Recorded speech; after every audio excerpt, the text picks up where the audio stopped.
হরে কৃষ্ণ, রাধে রাধে। ভগবানের অশেষ কৃপায় আমরা এখানে সবাই সমবেত হয়েছি ভগবানের অমৃতময় কথা শ্রবণ করব বলে। তো আজ আমাদের আলোচ্য বিষয় হচ্ছে রাধারানীকে কেন কলঙ্কিনী বলা হয়। তো রাধারানীকে কেন কলঙ্কিনী বলা হয়, তো সেসব প্রসঙ্গে অন্যান্য শাস্ত্রে বিভিন্ন কথা বলেছে।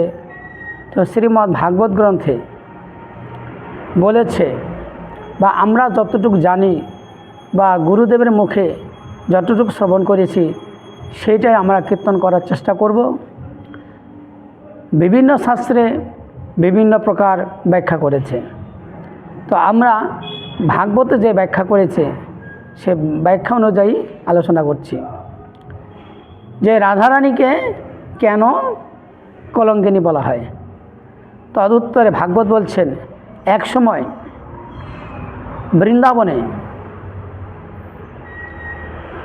যখন রাধাকুণ্ড প্রকট হন বা রাধাকুণ্ডের সৃষ্টি হয়, সেই সময়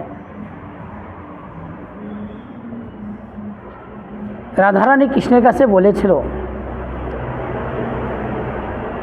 যখন শ্যামকুণ্ড কৃষ্ণ তৈরি করলেন, এই না দেখে রাধারানী খুব জ্বলন হইল যে কৃষ্ণ আমাকে এতই ভালোবাসে, তো যে কুণ্ডটা তৈরি করেছে সে কুণ্ডটা আমার নামে করতে পারত, কিন্তু আমার নামে করলো না, নিজের নামে করলো।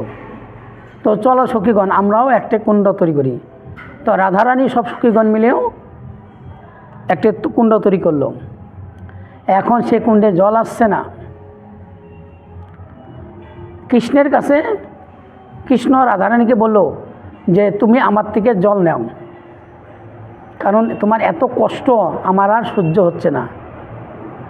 তখন রাধারানী বলছেন, হে কৃষ্ণ, আমি তোমার কাছ থেকে জল নিতে পারি না। কেন?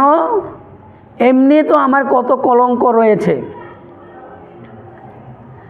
কারণ রাধারানী বিবাহ হয়েছে বাল্য বয়সে কৃষ্ণের সাথে। রাধারানীর বয়স তখন 5 বছর বয়স। সেই সময় কৃষ্ণের সাথে ভান্ডির বনে বিবাহ হয়েছে। আর পরবর্তীতে রাধারানীর বিবাহ হয়েছে আয়ন ঘোষের সাথে জাপট গ্রামে। তো এইদিকে সংসার করছে আয়ন ঘোষের, কিন্তু প্রেম করছে কৃষ্ণের সাথে। এই যে একটা কলঙ্ক, বিয়ে হয়েছে আরেকজনের সাথে আর প্রেম করছে আরেকজনের সাথে, এই যে একটা কলঙ্ক বদনাম। তারপরেও যদি কৃষ্ণের কাছ থেকে আবার জল নেয়, তখন কেউ রাধারানীকে ছেড়ে কথা বলবে না। সবাই বলবে রাধারানীর কোনো শক্তি নাই, কোনো পাওয়ার নাই। এই জন্য রাধারানীকে কলঙ্কিনী বলা হয়। জাগতিক ভাষায়ও বলা যায়, নিজের স্বামী ছেড়ে দিয়ে অন্য কারোর সঙ্গে কথাবার্তা বললে, প্রেম করলে পরে যেরকম জড়জাগতিক লোক খারাপ মনে করে, তদ্রূপ রাধারানী গিয়েও ওই সময় কিছু কিছু ব্রজবাসীগণ কলঙ্কিনী বলেছে। কারণ সংসার করছে আয়ন ঘোষের সাথে আর প্রেমলীলা করছেন কৃষ্ণের সাথে। এই যে একটা কলঙ্ক, এই কলঙ্কর জন্য রাধারানীকে সবাই কলঙ্কিনী বলে। কিন্তু রাধারানী কোনো কলঙ্কিনীর পাত্রী নন, উনি হচ্ছেন চিন্ময় বস্তু। আমরা যদি আমাদের মতন রাধারানীকে ভাবি, তাহলে আমাদের রাধারানীর চরণে বা কৃষ্ণের চরণে অপরাধ হয়ে যাবে। এই জন্য ভগবানের সঙ্গে সাধারণ মানুষের সঙ্গে তুলনা করলে চলবে না। এই জন্য ভগবান ভগবান থাকবেন, রাধারানী রাধারানী থাকবেন। আমরা হচ্ছি রাধারানীর সেবক, সেবক হিসাবেই থাকতে হবে।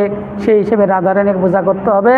তাহলে রাধারানী বা কৃষ্ণ আপনাদেরকে সুখে রাখবেন, ভালো রাখবেন। হরে কৃষ্ণ, রাধে রাধে।